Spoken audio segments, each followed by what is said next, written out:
Hey everybody, welcome to the Sneaky Weasel wrap-up show. Billy Rainford here, along with Greg Poisson here, the DMX Sneaky Weasel wrap-up show.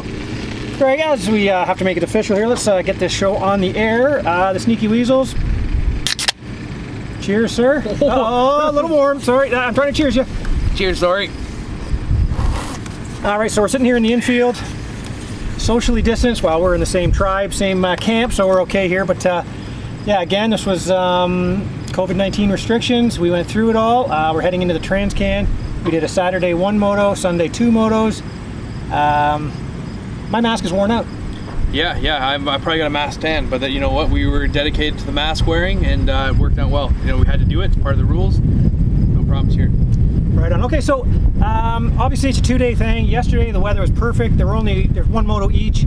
They kept the track. It was just so tacky. It was perfect yesterday. Not a cloud in the sky, little wind, no troubles at all. Last night they worked the track, got it all ready, ripped it all up because they weren't expecting any rain. We got a ton of rain. Yeah, on the drive in today, we were, we were on the call between our vehicles saying, "Hey, how much rain are we getting up ahead of me?" It was coming down. Yeah, absolutely biblical proportions at certain points.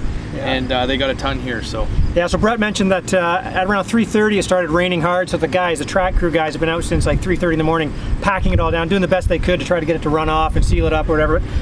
Did what they could, the rain stopped, but the sun didn't come out right away, so we had mud in the morning, guys. It was classic Walton mud this morning. People didn't go out for a free practice.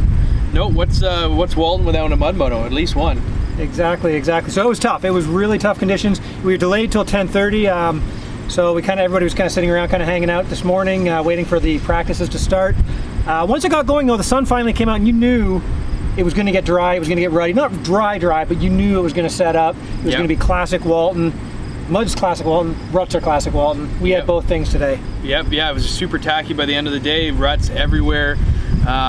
Definitely, both ends of the spectrum for sure. Absolutely. So once again, the cream rose to the top. We'll start off with the 250s as we like to here. We'll kind of go through the top 10, and if we can think of anything about some people that along the way that stood out to us. I mean, we go around, we talk to some people, we get a few things on what happened. Of course, we can't catch everything, so we apologize to those who we missed, who we mentioned, who maybe had problems that we didn't realize you did, but we'll do the best we can. I'm pretty impressed breaking the top 10. Jamie Powell, actually, the MX 101 rider, broke the top 10. Yeah, it was great to see Jamie out there. He was kind of weird totals, went 14, 9, 17 for 10, and somehow got 10th out of that. I mean, hey, that's great. Definitely probably one of the weirder totals I've seen, but hey, can't take it away from him. He was out there, he put in the time, so it's good. It is for sure. And just ahead of him, finishing 9th was Davey Fraser. Kept getting good starts. I just spoke to him. He's like, yeah, the starts were good, but we got to put it all together. So he said the speed was there. He just wants to be more consistent and be able to run up where he thinks he should be. Yeah, Davey's the elder statesman, I'd say, in the class. He's been around for a long time. He knows what it takes, and he's done well in the past. He's done well here at Walton, so I expect to do him just as well, if not better, next weekend. Yeah, for sure. And if you look at the videos, I mean, last time at Gopher Dunes, he was right up front in the starts. Today he was getting good starts up there fighting.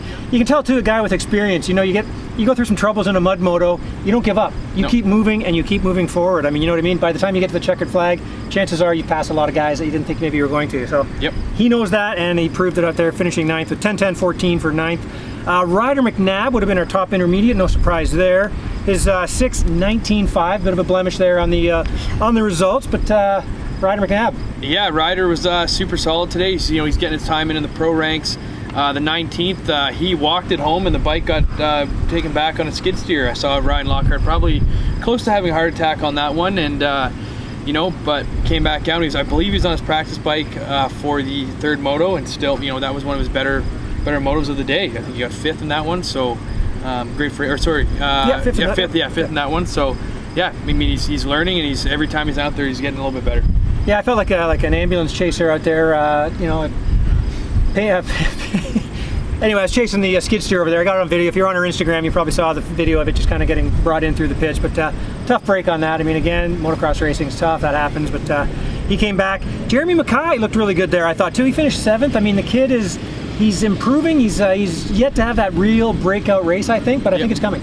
Yeah, I know he's just getting better every weekend, and he's, like I said yesterday, he kind of jumped in with Jess Pettis in practice yesterday. So, I mean, he's starting to kind of get in there with the fast guys, and he's just going to push himself further and further. Yeah, we didn't realize he was up there and looking really good, and then all of a sudden he started falling back. I spoke to him about that. I think, was it, Moto 2 today, maybe? Or, Moto 2 of the weekend? Yep. No rear brake, so he lost his rear brake. He was fighting with that a bit. I mean, Yeah, so a tough break for him, but he kept pushing it, and yeah, so he had a Mackay 9.5.13, so for 7th overall. Ahead of him, Hayden Halstead had a bit of a bad break, 7.7.8 for 6th overall. Yep. But I got Doc 3 spots. Yeah, I heard that was in the 3rd moto, I believe. Second Second of today. Nope. Oh, 2nd moto in total. So yeah, so it's unfortunate. You know, good to see the refs are on it, but you know, that's what happens. You know, you do the muddy start, you get thrown all over the place. I mean, what do you do sometimes, right? So he's off the track, probably just, you know, just go for it. Yeah, don't do the crime if you can't do the time, they say. So that's how it goes. Beretta. It's all good. Robert Blake. That's right. Okay, yeah, Google it, Bowker. All right, and ahead of him in 5th place there, the Sky Racing, Ryan Surratt, he pulled the first hole shot. He went 5.66, cracked the top 5. Yeah, I kind of expect him to do a little bit better because, you know, he's kind of an off-road guy now, so those conditions are always varying. You know, it just seemed like it was just a bit of a difficult day for him. I mean, 5.66 is nothing to hang your head about, but it's, you know, I expect him to do a little bit better, but that's okay. You know what? We've got next weekend too. Right. A guy like that, he knows to keep his legs out of the way, stands up a lot in these kind of conditions through those ruts and things. So he looked good. He did look good, for sure. Ahead of him, Tanner Ward. Man, Mr. Consistent. All 4s across the board. 4.44 for 4th. Yeah, Tanner last moto. I know I saw Noof and Tanner's mechanic as well. They were having a few stressful laps there because there's a huge stick stuck in the rear end of Tanner's bike. So I'm just glad I think that kind of got out itself, and then there's no worries. But I know they were worried for a little bit there. Right, I saw a little bit too. I saw some smoke early in the second moto. It's weird saying that. First moto of the day, but second moto. Then it went away, so I was like worried. Oh, is it dry? Is it bone dry now? But it made it through, and the bike was fine. But little scary moments for everybody. Yeah, I think everybody had a moment or two. So. Okay, now about Mr. Consistent again. 3s across the board. Marco Canella, 3.33. 3rd place, comes on very strong late in the motos. Yeah, Marco's just getting better every weekend, and you know, last weekend he hit the podium once, and you know, or once or twice I believe, and now this weekend he was there all weekend. So you know, he's just going to get better, and he is. Yeah, I know what he's got to work on. He's mentioned it to me after the race. I had a little chat with him and his mechanic Kale, and you know, they're going to change some things up, and I think he'll be ready next weekend. He has a ton of laps around here, and if anyone's going to really kind of step it up, I think it'll be him. Right. With a top start and getting out there with those guys, he's fit. He was giving Marshall Walton, speaking of fit, giving him fits late in that one there. He was right on him and everything too. Yep. So I mean, came on strong. So good for him. Does lots of cycling. I'm gonna pump the cycling bit here, but does lots of cycling. Kid's very fit. So good to see that. 2nd place, broke the streak of Jess Pettis. Marshall Welton, 2.12, took the second moto hole shot and the win. 2nd overall. Yeah, I feel like Marshall. You know, he maybe was the one doing the rain dance last night. I don't know if he likes the mud, but he went out in free practice this morning. That was amazing. And first lap hits the natural, or the step up and the natural. First lap didn't even look at it and just sent it, as Larry Tyser would say. So you know, I think he was happy and he felt good, and it clearly showed that he won the first moto today in absolute slop fest. So yeah, like half the guys didn't go out, or at least half the guys didn't go out. Meanwhile, he's out there ripping the step up, and just you could tell there was like a. I mean, he's always had a good attitude about it, but he's just on it today, aggressive, wanted that win. He's not going to give this up. He's not going to hand it to Jess Pettis. Really showed that he's here for the going for the wins here. But number 1 here, Jess Pettis, number 15, 1-2-1. Grab that 3rd moto hole shot. The kid's on fire. Yeah, Jess is just super solid. Great team, great bike. That bike.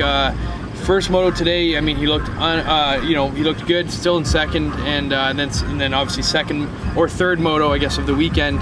You know, rode really well. The track was super rutted. You know, he seems to excel in all conditions, and he feels good. So I think the bike is dialed, and I think his mechanic Matt's probably one of the hardest working guys in the pit. So look at this guy.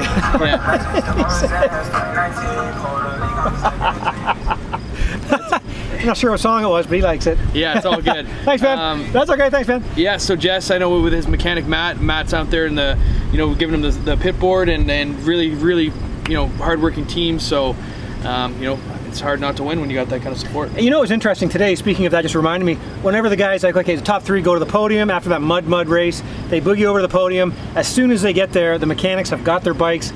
They're either walking back, because the mechanics got to get to work on the bikes. Like these things were, they went through the ringer today. You mentioned Jess and the good support. Matt just rode the other bike over there to him, took the other one, and just got to ride a nice clean bike back. But I noticed that. I saw him ride by and I said, there's no way that bike is that clean. But there was a quick turnaround too. I know a lot of the riders were commenting on that. Basically went 250, then right after that was 450, then right after that was 250 again. So there really was only maybe 40 to 50 minutes in between each moto. So it's a really quick turnaround due to the weather as well. So yeah, that's right, because they wanted to get through that, and then in the afternoon they do the premix and the women's racing. So the two pro classes were done earlier in the day. Yep.